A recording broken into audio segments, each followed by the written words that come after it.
On the news tonight, at least 51 people killed in fresh attacks in Basa local government area of Plateau State with several houses razed.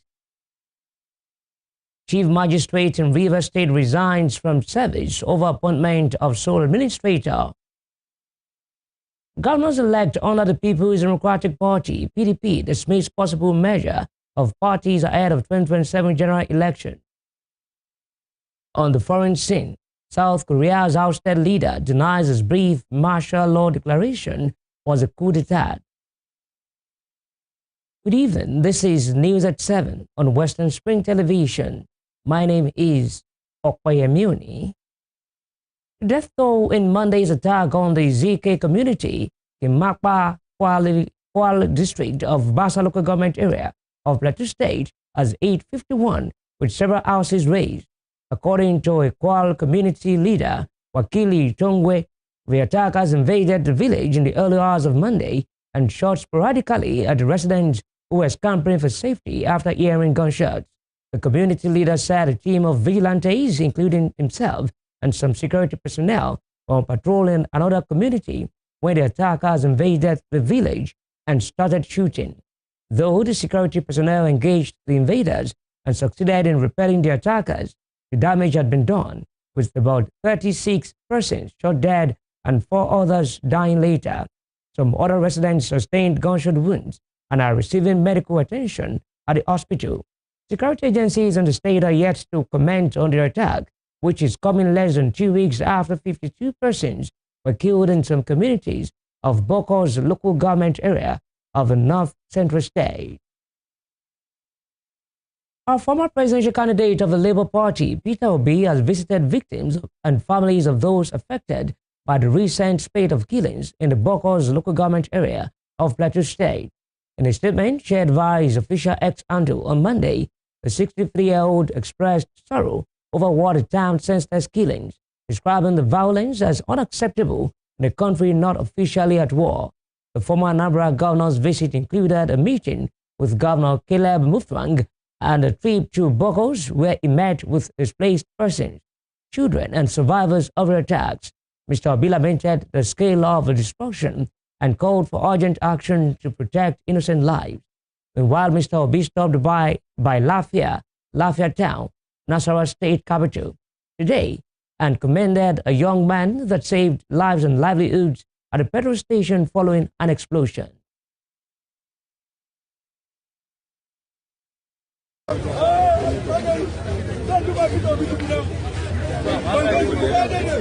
see.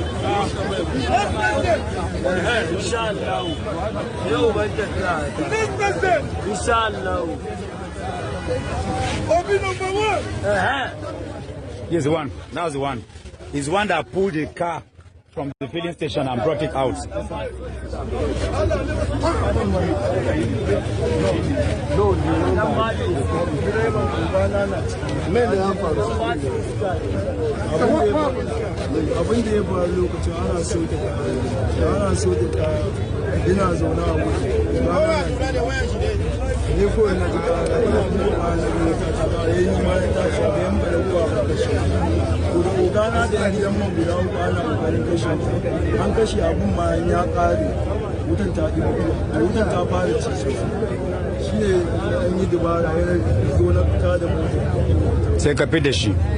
He said that while they were dumping the fuel, they saw that fire started on there and they tried to quench it and it wasn't quenching, and he found out that should this thing explode, everybody including the filling station was going to be burned.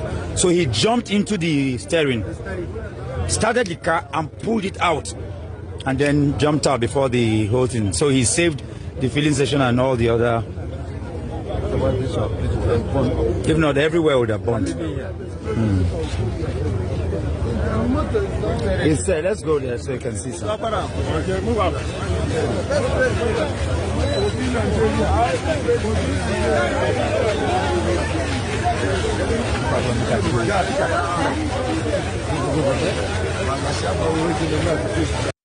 In other news, the Rivers State Sole Administrator, Vice Admiral Ibo Ketei Bass, retired, has expressed disappointment over the decision of the Nigerian Bar Association to relocate its 2025 annual General Conference from Port Harcourt to Enugu and is demanding a 300 million naira from the body.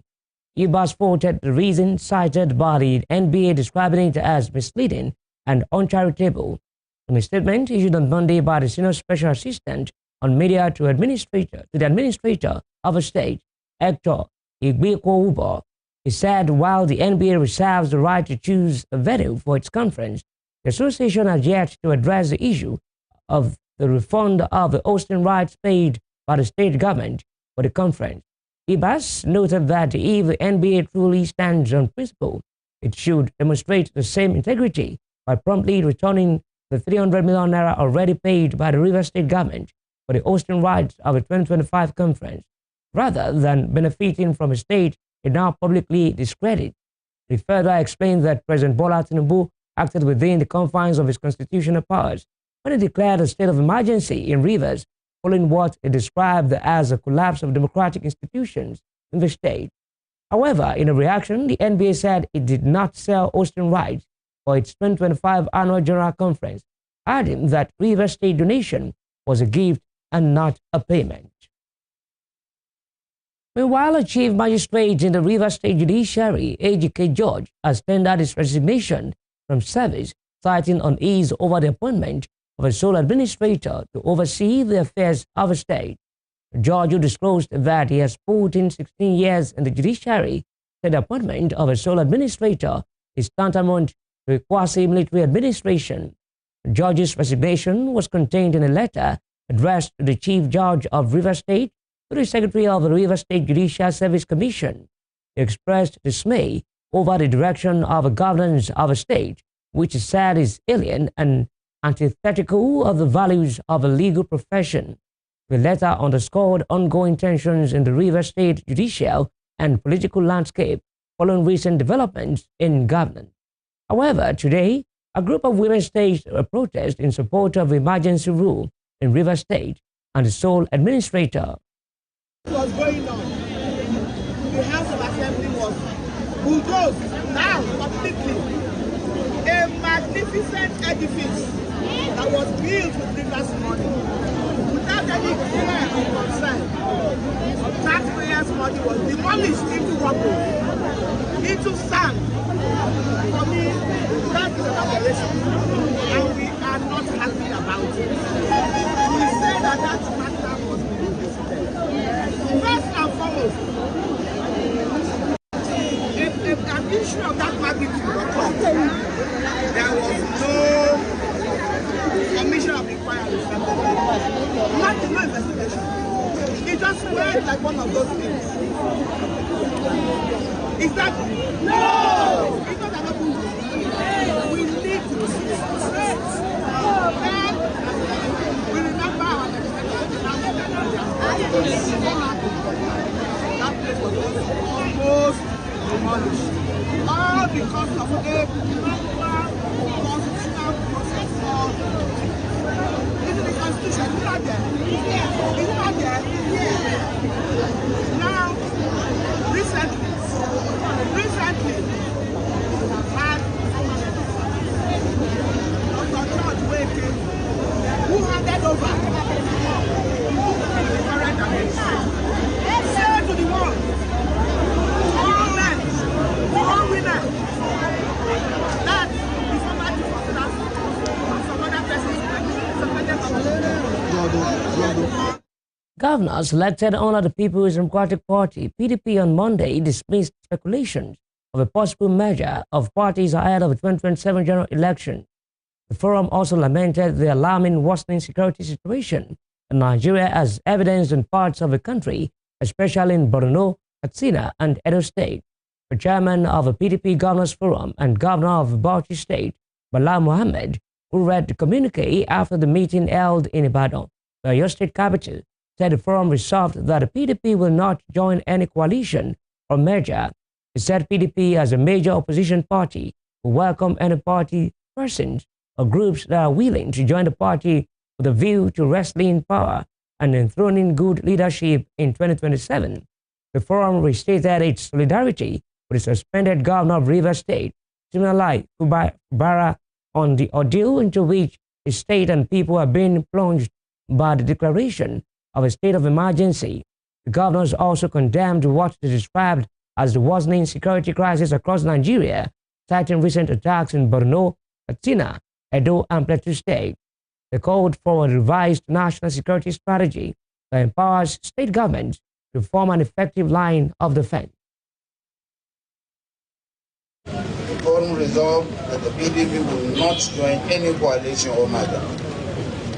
However, the PDP, as a major opposition party, welcomes any party, persons, or groups that are willing to join it with a view to wresting power and controlling good leadership in 2027.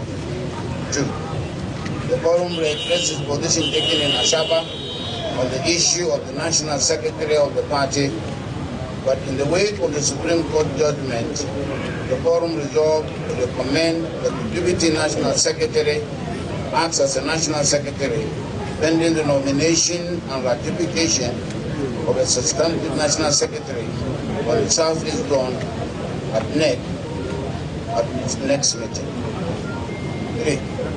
The forum reasserts our collective determination to avert the rape of our constitutional democracy, hence the decision of approaching the Supreme Court, give a clear-cut verdict on the interpretation of the provision of the law on the declaration of state of emergency in any state of the Federation. The forum therefore reiterates the solidarity with His Excellency Similaya Bukara on the ordeal in which his state and people have been plunged into by the declaration of the state of emergency, and we reiterate our commitment to stand with him to the end.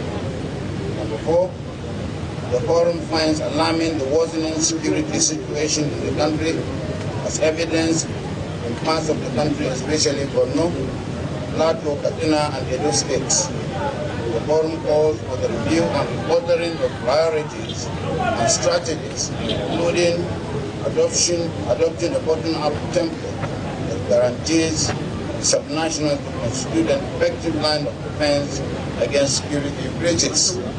While raising the concerns above, we condemn the recent attacks on Plateau State and commiserate with the government and people of the state, especially those who lost their lives and properties during the assembly shock. Elsewhere, controversial singer Okikiola Badmus, popularly known as Portable, has been remanded in the Okekura Correctional Center in Ilorin, the Kwara State capital, over his inability to meet stringent bail conditions imposed by an upper area court in the state. This follows the singer's appearance in court on Monday on the charges of defamation of character leveled against him by veteran Fuji musician Akorede Said, known as Said Oshukwa. The singer, however, received a bail of 1 million naira and one stringent bail conditions, including providing 2 sureties in like sum. According to the court's directive, one of the sureties must be either the chairman or secretary of the Performing Musicians Association of Nigeria, while the other must be a property owner within a government-reserved area in Ilorin, supported by a valid certificate of occupancy. An Ekiti High Court in Ado-Ekiti on Monday sentenced 2 persons to death by hanging for armed robbery and kidnapping. The court also jailed them for life for the offense of conspiracy. The defendants, Onilowo Rotimi and Adetola Ayodele, were tried and found guilty on 3-count charge bordering on conspiracy, armed robbery, and kidnapping.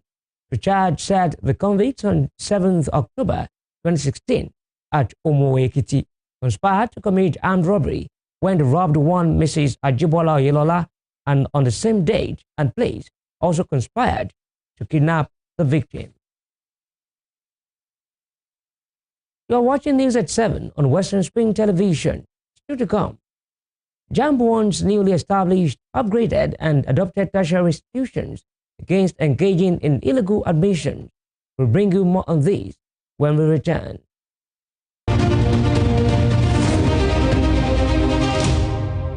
Welcome back. This is still News at 7 on Western Spring Television. A reminder of our headline. At least 51 people killed in fresh attacks in Basa local government area of Plateau State, with several houses razed. Chief Magistrate in Rivers State resigns from service over appointment of sole administrator. Governors-elect under the People's Democratic Party, PDP, dismissed possible merger of parties ahead of 2027 general election. On the foreign scene, South Korea's ousted leader denies his brief martial law declaration was a coup d'etat. The Joint Admissions and Matriculation Board has issued a stern warning to newly established, upgraded, and adopted tertiary institutions against engaging in illegal admission, stressing that there will be no room for regularization. Speaking at an interactive session with principal officers of affected institutions on Monday in Abuja, JAM Registrar Professor Ishak Oloide emphasized that all admissions must be routed through the Central Admissions Processing System and strictly follow due process.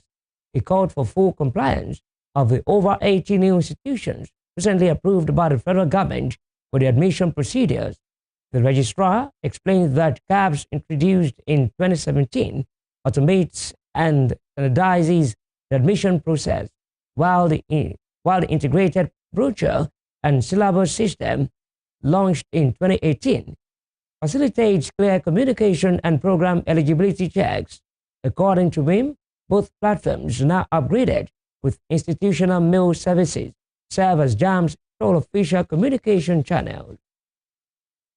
And out to the foreign scene, South Korea's ousted leader, Yoon Suk